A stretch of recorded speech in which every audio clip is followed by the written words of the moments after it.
everyone. This is Coach Angela here, coming to you in this video with a little bit of transparency, and we're going to continue talking about goal setting.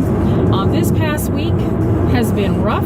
I apologize that this video is a few days late, and but I think it's a wonderful opportunity to use this as an example about how you just, if your shorter term goals, or if you get off track a little bit, because as I keep saying, life happens, you jump back on and you keep going. Sometimes you fall down, but you don't stay down.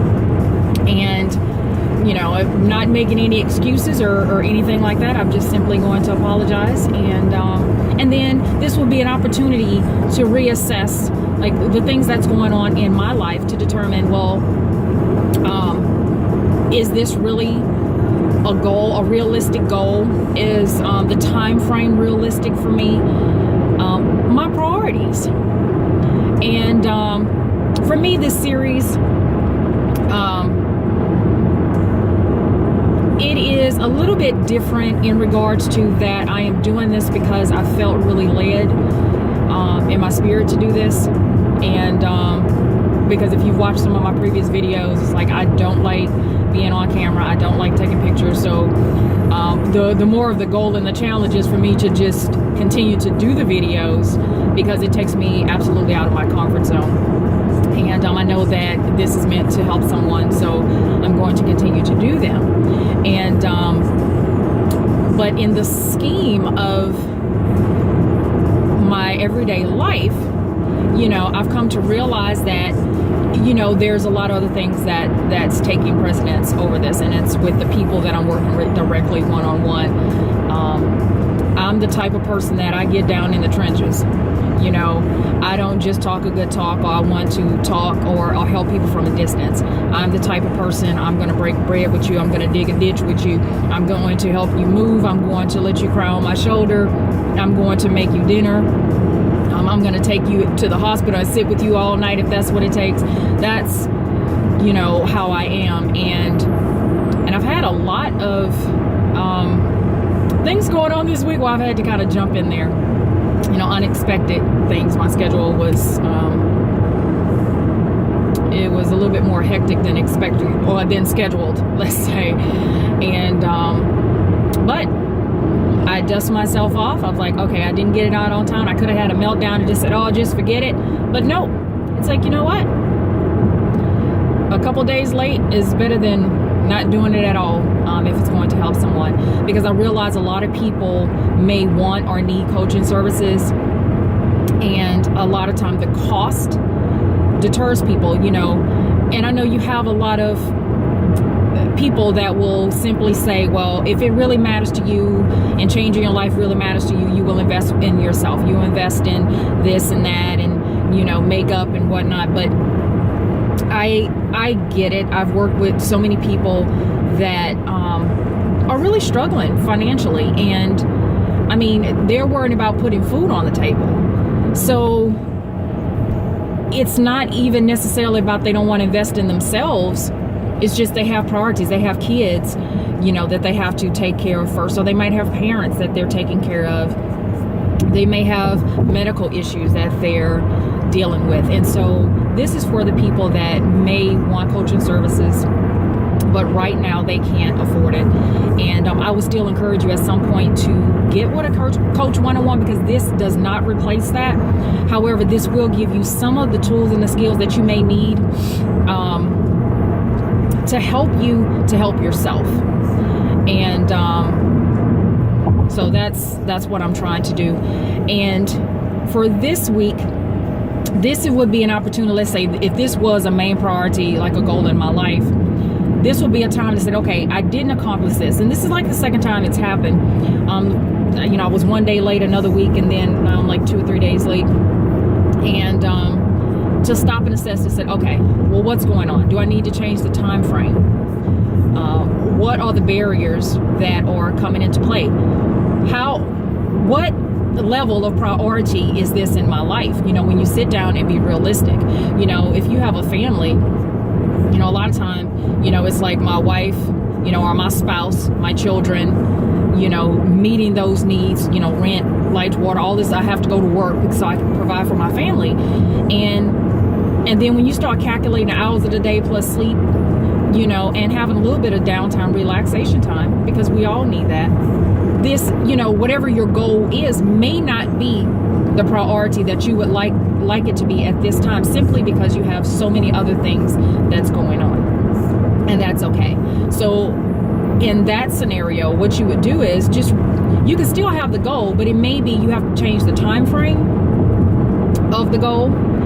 And so, for example, I am trying to do a video every week, at least one video every week, or some type of post. Well, a video every week. The posts really are not counting towards my weekly goal, but it may be that I may have to change it to every 2 weeks or something like that, if you know, if this was a different type of goal and whatnot. And so that's how you can modify that, because you really just have to look at your schedule. Sometimes it is good to put things down on paper.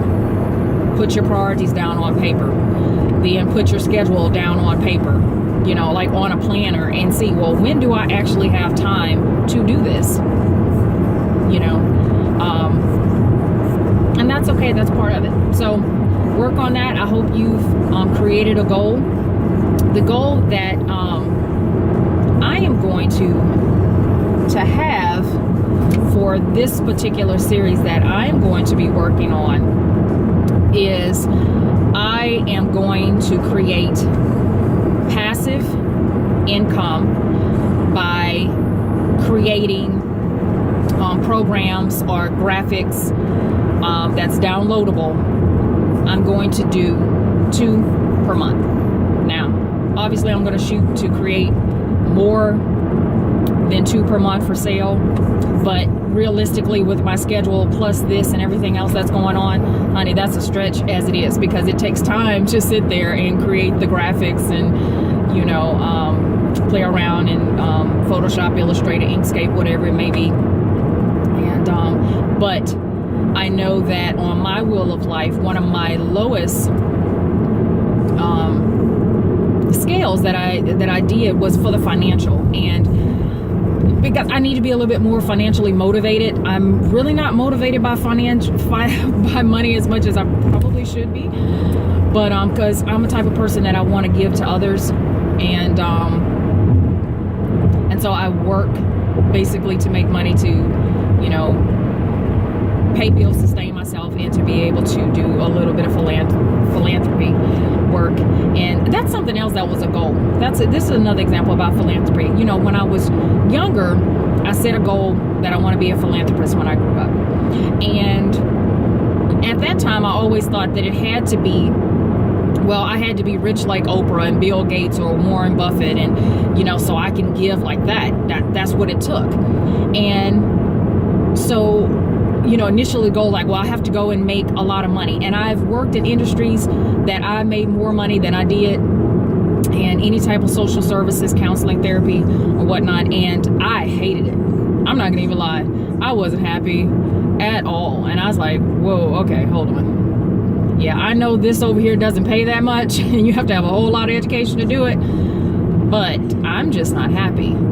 And so, you know, when I actually looked up the definition of a philanthropist, you know, I had to realize that it doesn't take all of that money. It's just all it takes is your concern for the welfare of others and giving of your time and money and energy. And I do that. And of course, it's not at the scale of Oprah and Warren Buffett, but I feel in a lot of ways what I'm doing is just as impactful, because I'm dealing with people one-on-one. And I'm also, when I work with someone, I'm also encouraging them to pay it forward. So I'm, you know, my long-term goal is that snowball effect. Yes, you can give money and money is great, but it's the people that's down in the trenches, and it's the people that's actually interacting with the people that are in need that, you know, is making a direct impact. You know, you need both. Okay, you need money and you need, you know, people working directly with others, but it's still the same work. And so I am accomplishing that goal in my life, and I am living for that purpose in my life. So sometimes when you make a goal, think about those things as well, that you know, because initially I was measuring success by what other people's definition of success was. It means you have to have a lot of money, you have to live in a certain neighborhood, drive a certain car for you to be successful. But when I really stopped and thought about it, I'm like, well, but those things aren't important to me, and those things don't make me happy. So is that really success for me? And it wasn't, you know.